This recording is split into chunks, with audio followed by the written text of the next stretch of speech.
राधे राधे बच्चों, कैसे हैं आप सब। तो आज जो हम टॉपिक पढ़ने वाले हैं वो है होम रूल लीग मूवमेंट। ठीक है, हमने अपने पिछले लेक्चर में क्या देखा, हमने देखा कि 1914 टू 1918 के आसपास वर्ल्ड वॉर 1 हो रहा था। ओके, और उस टाइम पे कुछ रिवॉल्यूशनरी एक्टिविटीज़ भी चल रही थी बैकग्राउंड में।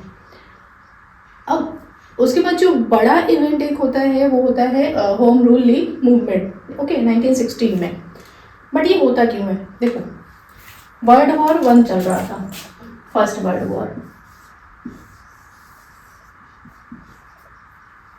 तो आप सबको पता होगा कि जब भी कोई ऐसी इमरजेंसी टाइप होती है देश में, चाहे वो वर्ल्ड वॉर हो, चाहे वो कोरोना काल ले लीजिए, पब्लिक बहुत परेशान होती है, आम इंसान बहुत परेशान होता है। क्यों? क्योंकि लगभग हर चीज़ बंद होती है, हर इकोनॉमिक एक्टिविटी बंद होती, फैक्ट्रीज बंद होंगी, कहीं कोई प्रोडक्शन नहीं हो रहा होगा, बट कंजम्पशन बहुत ज़्यादा हो रहा होगा। तो इससे क्या होगा, प्राइस हाइक हो जाएगा ना, बहुत ज़्यादा प्राइस पड़ने लगेगा चीज़ों का। तो यहाँ पे भी वही चीज़ें चल रही थी, वर्ल्ड वॉर 1 चल रहा था और देश गरीबी झेल रहा था। ठीक है, हर चीज़ का दाम बढ़ता जा रहा है, बढ़ता जा रहा है। परेशान कौन होगा? पब्लिक को ये लग रहा था कि यार ब्रिटिशर्स की वजह से मुझे इतना ज़्यादा झेलना पड़ रहा है। तो पब्लिक ना रेडी थी किसी भी मूवमेंट में पार्टिसिपेट करने के लिए, मतलब कोई भी मूवमेंट आप लेके आ जाओ ब्रिटिशर्स के अगेंस्ट, तो पब्लिक उसके लिए रेडी थी। नेक्स्ट एक चीज़ और थी, ठीक है, हाँ, और 1914 में हमने ये देखा था कि 1914 का जो टाइम था, इस टाइम पे तिलक जेल से छूट चुके थे। ठीक है, अब जब तिलक जेल से छूट चुके थे तो वो भी रेडी थे किसी भी लीडरशिप के लिए, है ना। अब यहाँ पे क्या हो रहा है, पब्लिक तैयार है प्रोटेस्ट के लिए, तिलक जेल से छूट चुके हैं, वो लीडरशिप के लिए तैयार हैं। तो अब तिलक मिले किससे? एनी बेसेंट से। एनी बेसेंट एक आयरिश लेडी थी, आयरलैंड की रहने वाली थी। ये इंडिया आई हुई थी थियोसॉफिकल सोसाइटी में वॉलंटियर करने के लिए। जब ये एनी बेसेंट से मिले तो इन लोगों ने मिलकर होम रूल लीग मूवमेंट चलाने की सोची। ओके, अब यहाँ पे जब इन्होंने होम रूल लीग मूवमेंट की बात की, अब होम रूल लीग एक्चुअली था क्या? होम रूल लीग मूवमेंट का मतलब था, एक वो पब्लिक में क्या मैसेज दे रहे थे कि होम रूल का मतलब है सेल्फ गवर्नमेंट। ठीक है, एक नॉर्मल भाषा में हम बोले तो तिलक ने ये स्टार्ट किया। अब लेकिन इन लोगों का एरिया अलग था, क्योंकि इन्हें ऑल ओवर इंडिया एक मास पार्टिसिपेशन कराना था, एक बड़ा मूवमेंट चलाना था। तो इन लोगों ने क्या किया, अपना अपना एरिया अलग रखा। तिलक का जो होम रूल लीग मूवमेंट चल रहा था वो था महाराष्ट्र। बॉम्बे सिटी को इन्होंने एक्सक्लूड कर दिया था, बॉम्बे सिटी में नहीं था, कर्नाटका वाला एरिया था। ठीक है, बाकी जो सेंट्रल प्रोविंसेस का एरिया है वो कुछ कवर किया था इन्होंने।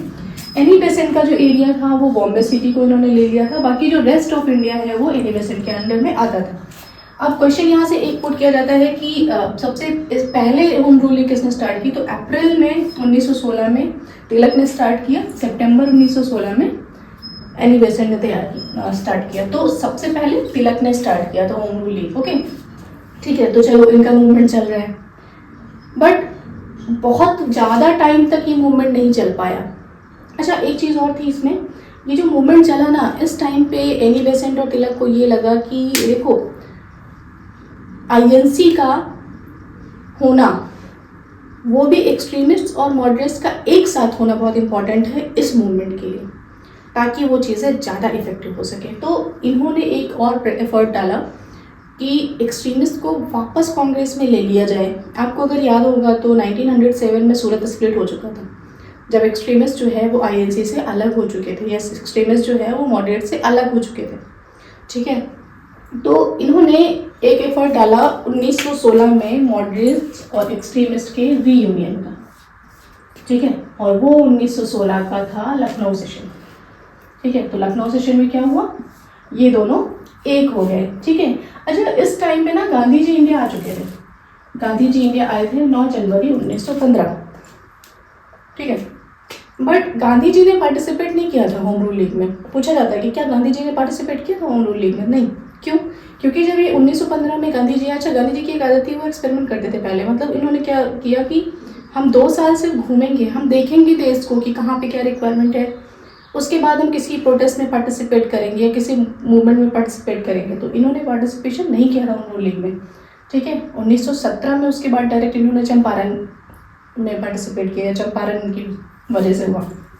तो गांधी जी का ये सीन था, ठीक है। अब मॉडरेट्स एंड एक्सट्रीमिस्ट दोनों होम रूल लीग में आ चुके थे, या अब हम बोल सकते हैं कि आईएनसी ये पार्टिसिपेट कर रहा था होम रूल लीग मूवमेंट में, ओके। बट ये मूवमेंट भी बहुत दिन नहीं चला, गवर्नमेंट ने इसे भी दबा दिया, ओके, ठीक है। अब देखो हुआ क्या, जून 1917 एनी बेसेंट को गिरफ्तार कर लिया गया।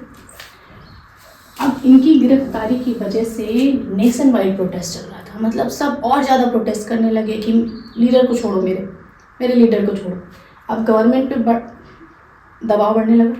जब गवर्नमेंट पे दबाव बढ़ा तो उन्होंने इनको छोड़ दिया। अब ये जेल से छोड़ के आई थी, फेमस हो चुकी। दिसंबर 1917 आईएनसी का सेशन हुआ, उसमें एनी बेसेंट को प्रेसिडेंट बनाया गया आईएनसी का, ठीक है। हर चीज़ ना रिलेट कर रही है एक दूसरे से, कब कौन आईएनसी का प्रेसिडेंट बना उसके पीछे ना एक रीज़न होता है।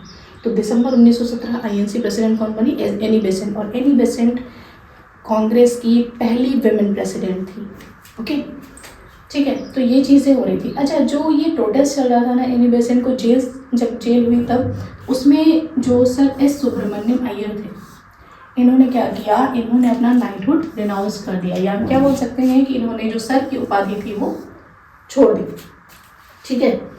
अब 1918 में ये मूवमेंट एंड हो गया, लेकिन क्यों?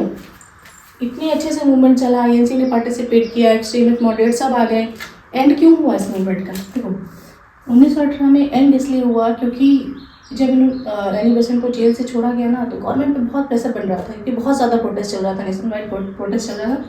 तो गवर्नमेंट ने क्या किया, गवर्नमेंट ने कुछ वादे किए। क्या बोले कि हम रिफॉर्म लेके आएंगे, एक काम करो तुम लोग शांत बैठ जाओ, हम रिफॉर्म लेके आ रहे हैं।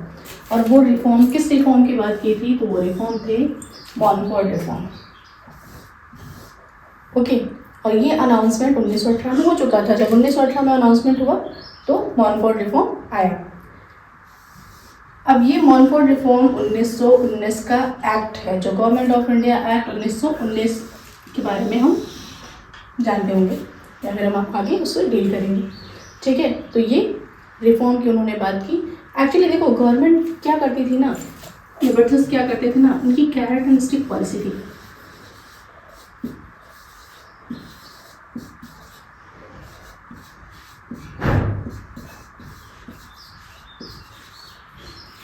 गवर्नमेंट ने क्या बोला कि हम रिफॉर्म लेके आ रहे हैं, ठीक है, आप शांत बैठ जाओ। जनता शांत हो गई, लेकिन अब वो जो रिफॉर्म था ना, वो कैरेट था, मतलब तुम्हें हमने गालियाँ दिखा दी, तुम लालच में आ गए, शांति से बैठ गए। लेकिन उन्होंने क्या किया, इसके साथ साथ स्टिक का भी इस्तेमाल किया कि गाजर तो हम तुम्हें खिलाएंगे लेकिन मारेंगे भी। क्यों?